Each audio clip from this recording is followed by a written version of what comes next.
நீங்க மீண்டும் மீண்டும் சொல்லுங்க, 10 தோல்வி பழனிசாமிய மொத்த தோல்வி பழனிசாமி ஆக்குங்க. நேற்று பழனிசாமி அவர்கள் பேசிட்டு இருக்கும் போது, பரமக்குடியில பேசி இருக்கும் போது என்னை பத்தி பேசியிருக்கிறார். நான் அவரை ரொம்ப தரக்குறைவா பேசிட்டேன்னா, நான் என்ன தரக்குறைவா பேசினேன்? நான் எதுவுமே பேசல. அவர் என்ன சொல்றாரு, என்னோட வயசு அவருடைய அரசியல் அனுபவம் அப்படின்னு சொல்றாரு. கரெக்ட் தான், என்னுடைய வயசு அவருடைய அரசியல் அனுபவம் தான். அவருக்கு இருக்கக்கூடிய அரசியல் அனுபவம் எனக்கு நிச்சயமா இல்லதான், அதை விட அனுபவம் குறைவுதான்.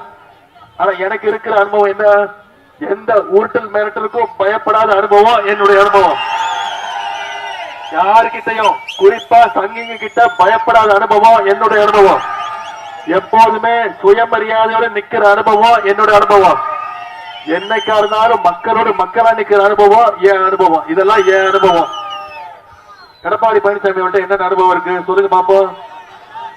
முதல்ல ஜெயலலிதா அம்மா காலு, அந்த அம்மா இறந்த பிறகு சசிகலா அம்மா காலு, அப்புறம் அந்த அம்மாவை துரத்தி விட்டுட்டு மோடி அமித்ஷா இவங்க 2 பேரும் காலை பிடிச்சிட்டு இருக்கிறதா அவருடைய அனுபவம்.